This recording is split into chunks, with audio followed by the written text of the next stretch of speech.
Oh, my dear friends, I've recently been here, yes, just the other day, in a prominent graduation institution, and I, while passing by a particular shop window, clearly saw something quite interesting. It's not news to me, but it's interesting that in the best schools in Switzerland they have posters on the walls that say Je suis mutant.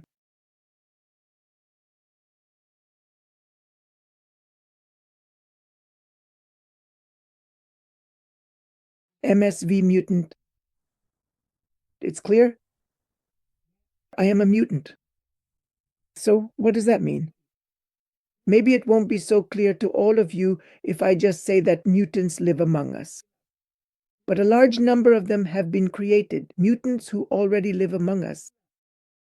These mutants, even more of them, are supposed to appear in our society now. Society will be cleaned up from all sides. Ukraine will be cleaned out, Israel will be cleaned out. Then mutants will be sent in there.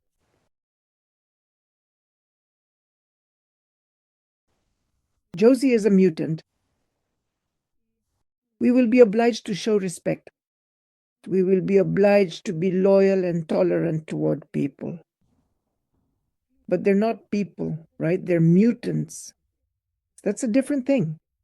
We won't be able to call them people because, first and foremost, they are mutants.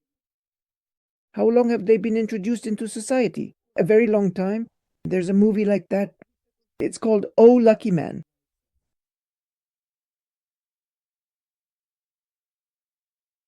Where a guy ends up there by accident.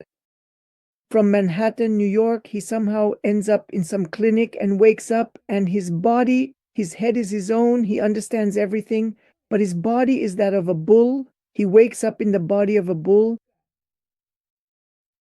But that's not a mutant. It's more like those operations where they try to transplant a human head onto another body, an animal's body, to see how the animal would behave with a human head. This episode is shown in the film The Boar. There are several episodes. I don't remember exactly how many, but it's a multi-episode film, and quite an interesting one. After watching this film, you realize that the boar running through the forest was not just any boar, it was the boar with a transplanted human brain. That's why, being a truly sentient boar with a remarkably human-like brain, it behaved quite inappropriately and completely differently from what one might expect. Moreover, he was indeed chipped and diligently followed the precise commands of his attending doctor, who consistently directed him this way or that, guiding his every movement. This clearly shows that... How was it in New York?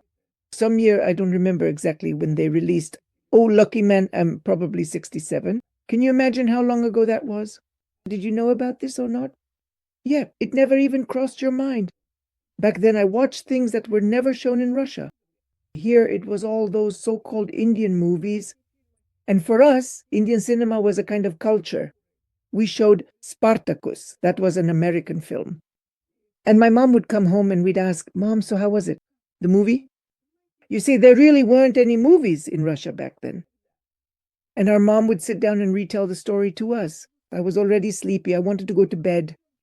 But the two girls, my sister and I, would wait for our mom to come home and tell us about the movie Spartacus.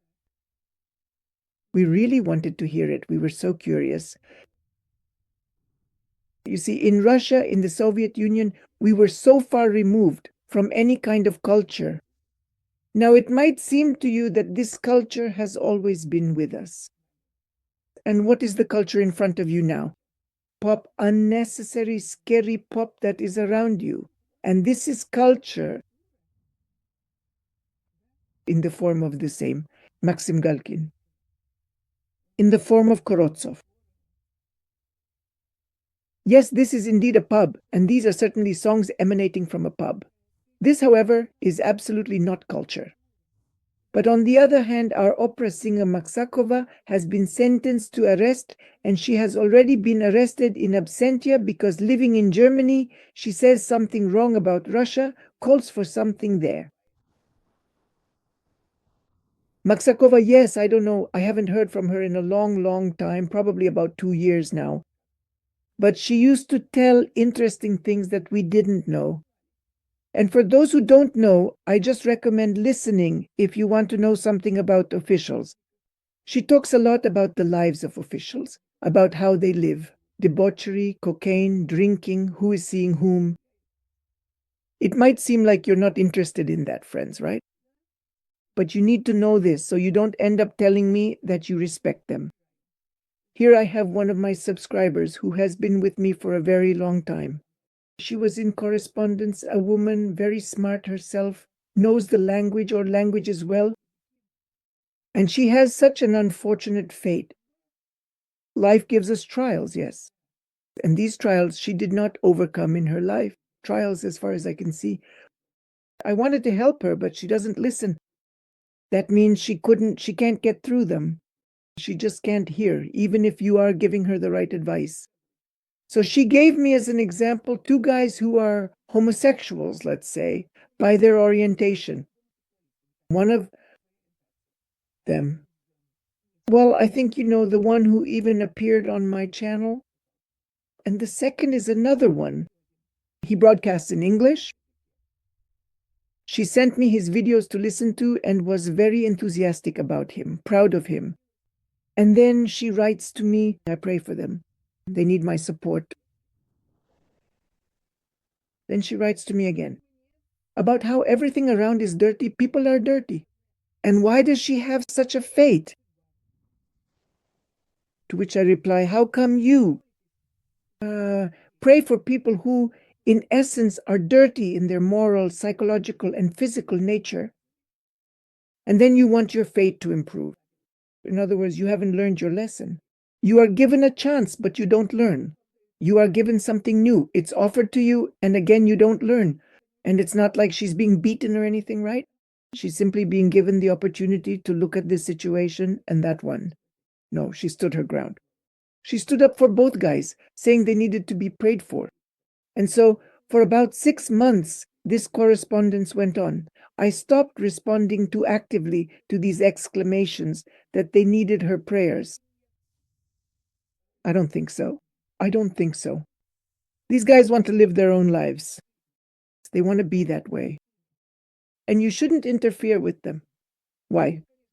Well, of course, you can say, I think you're wrong. If one of them wants to just listen, right? But what if you mean nothing to them? Whether you pray or not, you're just taking their dirt onto yourself. Which means, and you're giving away a part of your own life. So when misfortunes happen to those who pray, but not for the right people, well, there you go, friends. It's a sad event when you undermine the very foundation of your own life. It's a terrifying, terrifying moment when people don't realize that they're doing harm to themselves. No, they're not dirty, supposedly, but they're getting involved in the dirt of 2 guys. I think that's clear, right? When you mentally get into this dirt, mentally, then you yourself become, let's say, untouchable, in the sense of the untouchable caste in India. Those are the ones you can't touch because they are dirty. In India, the division into castes is correct. We can talk about this, we can think about this. I think it's no longer allowed to talk about it. You can simply name the castes and how each caste relates to another caste. That is allowed. But I think expressing your opinion in favor of one side or the other is not allowed, because that's not tolerant. So with our tolerance, we've ended up in a stupor, and now, as they say, the best posters are being shown to us by the mutants. In elite schools in Switzerland, it all starts there, from the top. This is the future of the rulers. The future rulers of your world. They are already completely accepting of such posters. They understand that it is inevitable. It is inevitable. It's a completely normal life for them. But we judge. Maybe we're wrong. Why should the whole world be like us? but the world doesn't want to be. We're being presented with completely different forms of life, of human consciousness in different bodies. And very soon, this profound transformation will undeniably become our shared reality. Starting from the year 2026, you will begin to clearly see such extraordinary individuals, these remarkable mutants, living among you in your everyday lives. They will be unexpected. Of course, they will be created artificially, but they will have the ability to reproduce. 4 years ago, I made a video on this very topic.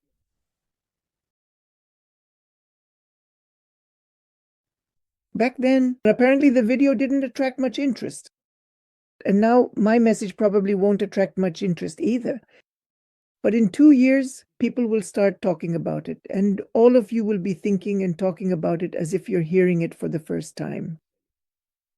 And what is said 4 years before, 10 years before, that mutants are among us, people don't remember. Human memory is very short. I am Tanya Korotsova Said-Burkan, July 1st, 2025.